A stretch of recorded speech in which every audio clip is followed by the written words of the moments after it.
Well, hey there guys, thanks for joining us on this very special, did I say very? Very special Flashback Friday.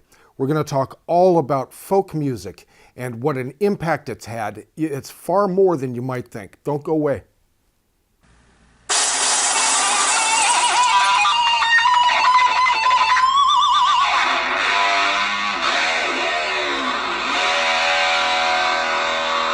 Well, hey there guys, thanks for joining us. This is Rock Hard Riffs, the guitar channel for the self-taught. This is Flashback Friday. Give me some of that. Right on. Now this again is a very special Flashback Friday. We're going to talk all about folk music and the impact that it's had. And you know, the funny thing is that one of the first things that really impacted me about when I was researching this video, I've been researching this for like 2 weeks at least, maybe longer. And the thing that that has impacted me the most is that one little epiphany thing that I've come up with, and that is that all music is folk music. All music is at least some type of derivative of folk music. Now the first question is, what is folk music?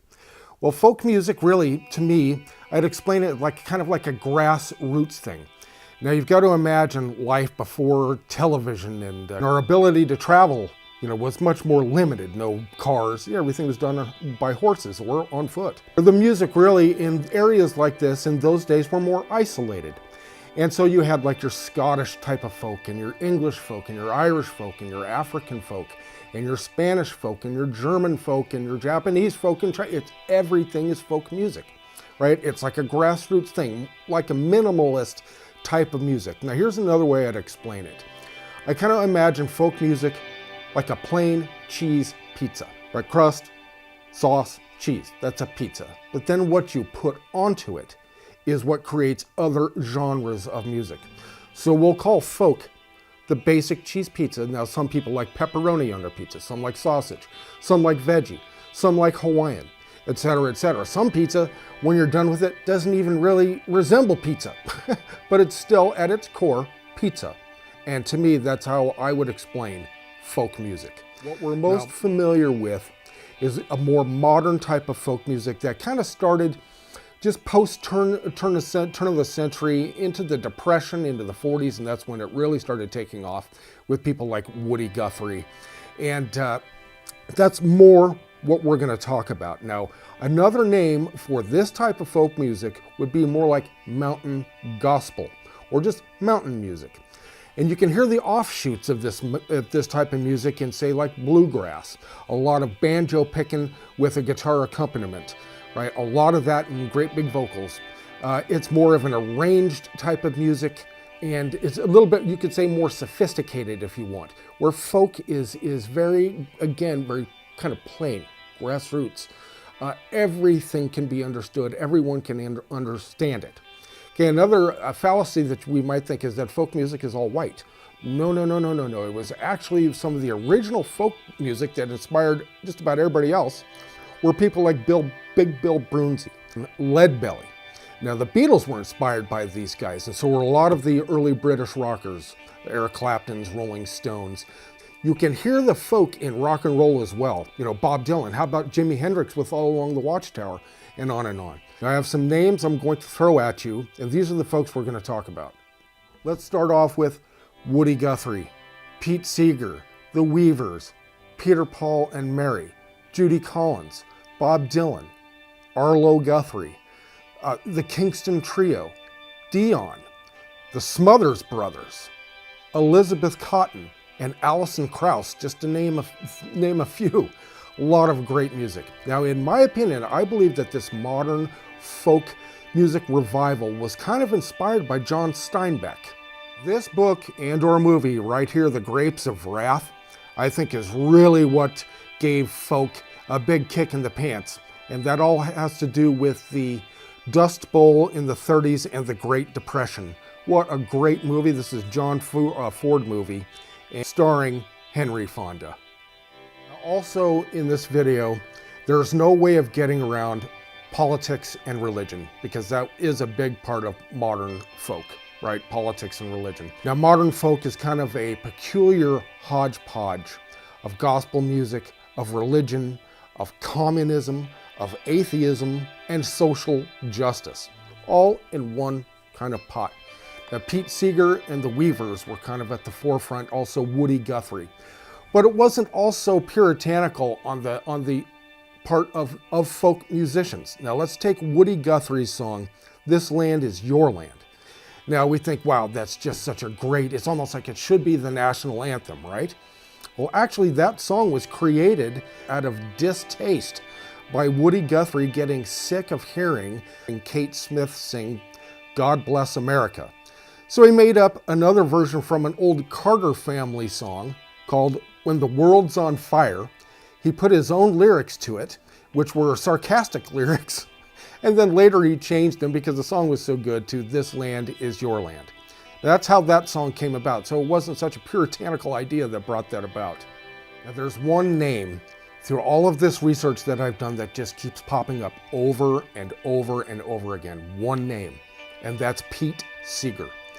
Now, Pete Seeger is controversial. If you know anything about him, he was born in New York to very highly educated parents and extremely musical. His mother, I believe, went to Juilliard, and it was all about music with the Seeger family. Pete Seeger, along with his wife, lived in the Hudson Valley his entire life after that. He had done a short stint in the military and then went on to write some of the most popular folk songs ever written, and some of the most popular songs, period, ever written. Great musician. He's a controversial guy. He was very left-leaning. You could even say he was communist. Again, he was born in a very religious tradition of Calvinism, but then became atheist. And then once again, he became very spiritual. And he said that he did believe in God. He said that whenever he opened his eyes, he saw God. And I thought, that's pretty cool, Pete. That's pretty cool. Now, Pete Seeger, along with the band The Weavers, made quite a few hits, but they were controversial as well and disbanded. And then Pete went on later to come back into the fore on, believe it or not, the Smothers Brothers show.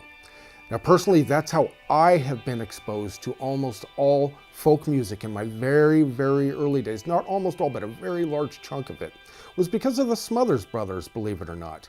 They had Dion on with Abraham, Martin, and John, if you're familiar with that song.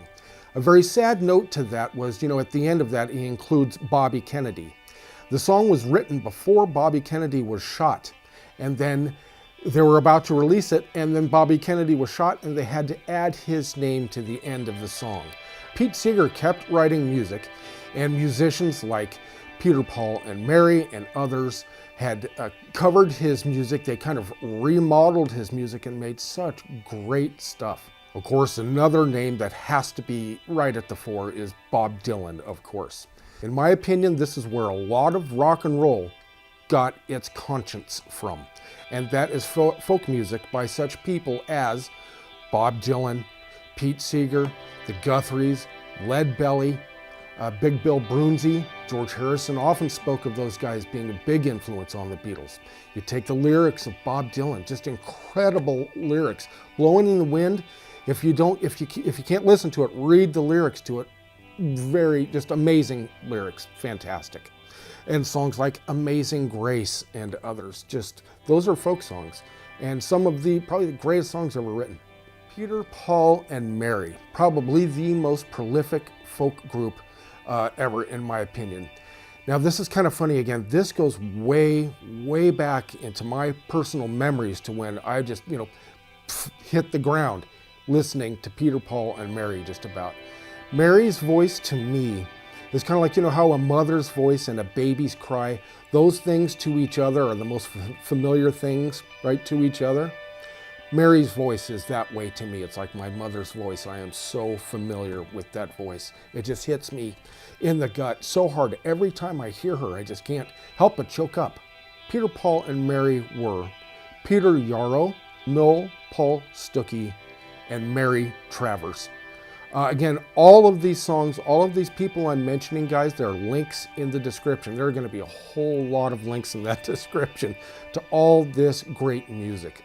But again, Peter, Paul, and Mary also made more contemporary songs like Leaving on a Jet Plane, which was written by John Denver.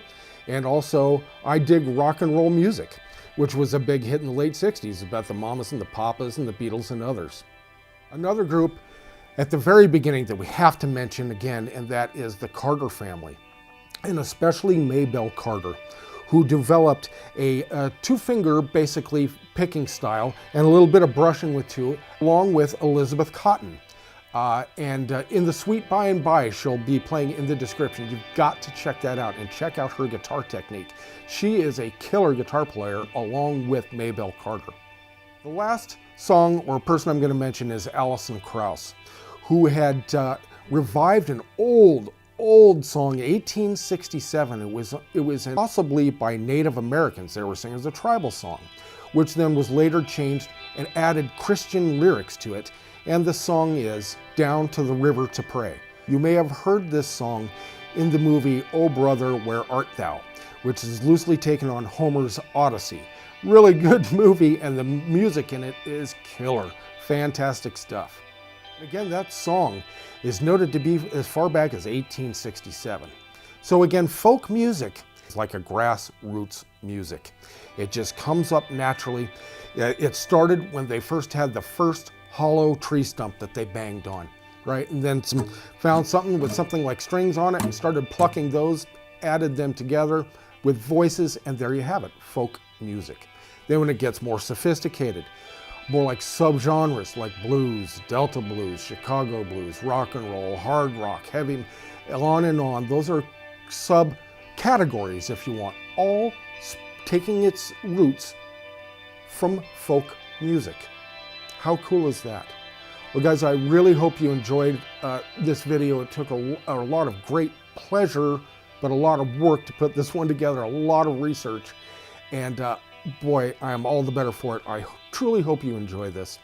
Make sure you look in the description again, and you'll see all kinds of music. Check out at least a few of them. All right, guys, thank you so much for joining us, and we'll see you next Flashback Friday, and we'll see you next video.